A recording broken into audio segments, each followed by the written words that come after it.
So many questions remain unanswered as to the origins of Khabib's fighting style. Most of us associate him wrestling with bears as the source of his savagery. The issue becomes even muddier when respected MMA analysts also offer alternative fact explanations to Khabib's fighting origins. And I don't believe Khabib is a Sambo player. I think somewhere he just wanted to pay respects to Sambo. I believe he got his skills that he got being Dagestani, and I believe he got them in a wrestling room. Man, Sambo's a joke. And anybody... I'm actually now taking joy in the fact that I know I'm going to offend a bunch of people. Let those crybabies cry. Sambo sucks. But Khabib doesn't. Khabib doesn't suck. He just pretends he does Sambo. Though wrestling being the origin of Khabib's fighting style could be a possibility. Check out this soundbite from his coach at AKA, home of elite wrestling-based fighters like Daniel Cormier and Cain Velasquez. I mean, Khabib has got Eagles MMA, and they kind of did a deal with me where the Eagles MMA guys are AKA guys. Oh, so wow. it's kind of like, to me, they're my guys. So when they come over, I treat them just like mine. If AKA is not the source of Khabib's skill set, then what is? Here's what Khabib says on the matter. We combat sambo fighters. Yeah. Combat sambo is everything. You take down like leg lock, arm. You can choke. You can do everything. Yeah. Why we become so strong? Because we're competition in here. With that assertion debunked, let us look deeper. Combat Sambo's savagery goes beyond bear wrestling.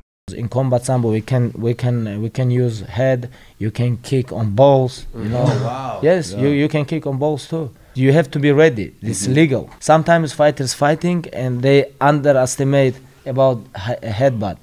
That's right. While everyone is crying about soccer kicks being too dangerous for MMA, Khabib has been dealing with nut shots and headbutts since day one. Heck, sometimes, even if you win in Combat Sambo, there's still a chance that you might get face planted during your own celebration. So, how did Khabib acquire these dark arts? You can headbutt, kick ball. As alluded to in my last preview, the real mastermind behind the Khabib monster that we know, appears to be his father. Who is this mystery man? Why does he have such a fly hat? Why does he take group photos with all that swag? When it comes to technique, Khabib is a spitting image of his father, and his expression of Combat Sambo in the cage is a thing of beauty. Combat Sambo fills in gaps that wrestling, judo, BJJ and other grappling-based martial arts have, when it comes to their translation into MMA. In clinch battles, having a good body lock is critical. Sambo's gripping restrictions are not as strict as in judo, and while banned in judo, body lock takedowns are a staple of Sambo. Khabib's double under and over-under body locking is formidable, in the open or against the cage. As Combat Sambo requires you to attack a turtled opponent, many riding techniques found in folk style to control someone are also utilized. Throwing in a leg, to hinder an opponent's ability to get back to their feet, is a big part of Khabib's cage strategy. Riding is about inflicting pain and suffering on your opponent, to break them into conceding position or some kind of a finish. Constantly breaking down your opponent's base, and tipping them where they have no posts, a tactic common in folk style, is also to be found in Combat Sambo. Striking someone in the turtle, is also a situation that occurs in Combat Sambo. The various wrist control techniques to free a hand to strike, again are a useful carryover into MMA. For more details on this type of control, do check out my Ben Askren folk style studies. Like BJJ, Combat Sambo requires knowledge of guard work, and submissions off your back. The big difference though, is the addition of striking to the mix, which results in several modifications to the grappling meta in Combat Sambo. Now passing the guard, and improving position to the mount is no longer the goal. Sambo matches can be won from staying inside control, to take positions that allow ground and pound. The assumption that striking can take place in a grappling match, has several important implications to the strategy you employ. For example, now being in your opponent's guard could be a good thing. Rising up to your feet, allows you to land powerful ground and pound. Furthermore, because your opponent's legs are shelved on your thighs, he is unable to pull them back to scoot out, or to plant them to try stand up.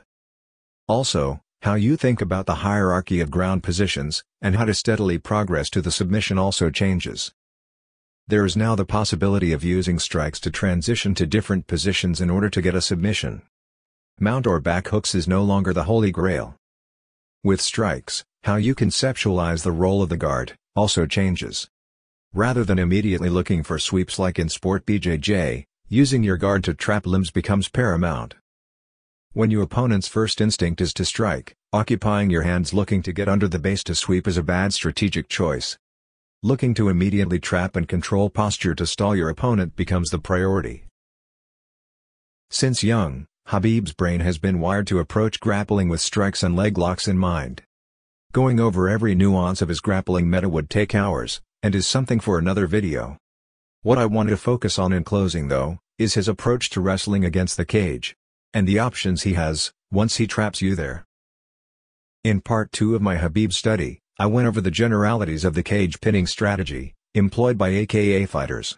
In an ideal world, the opponent that is pinned against the cage, has a weak underhook or is not defending properly, allowing you to do a level change to a double. Due to fatigue or bad technique, this easy setup could happen when Khabib pins you against the cage.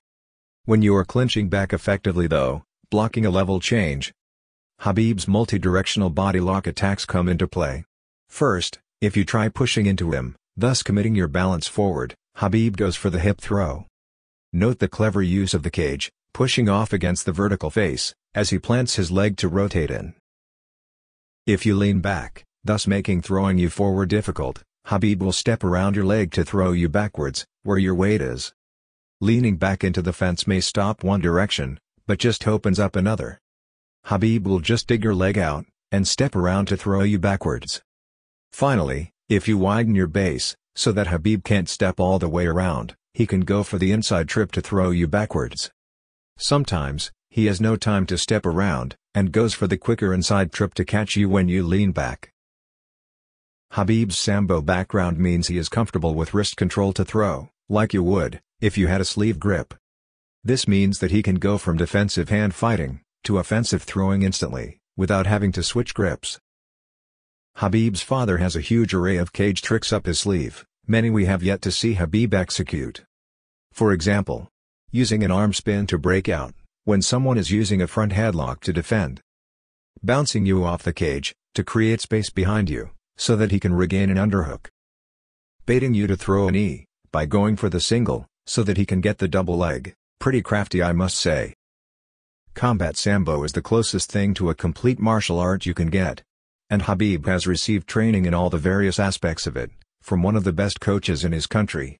Whether Khabib becomes the next lightweight champ remains to be seen, but in the meantime, do let me know what you think is the best martial art base for MMA. Till next time. Whenever I make these very clear and accurate and intelligent statements that evoke history and reality, I then have people that like to come and tell me how great Sambo is. There's never been a contender, let alone a standout, that was good at Sambo. It sucks. It's not real. It's a fake sport. And now Chilson talk about we're not Sambo fighters, we're only wrestling. Hey, please, wrestling is much easier than combat Sambo. Because I'm wrestling too. Yeah. When I was young, I competition in wrestling, judo, Greco-Roman. It's much easier.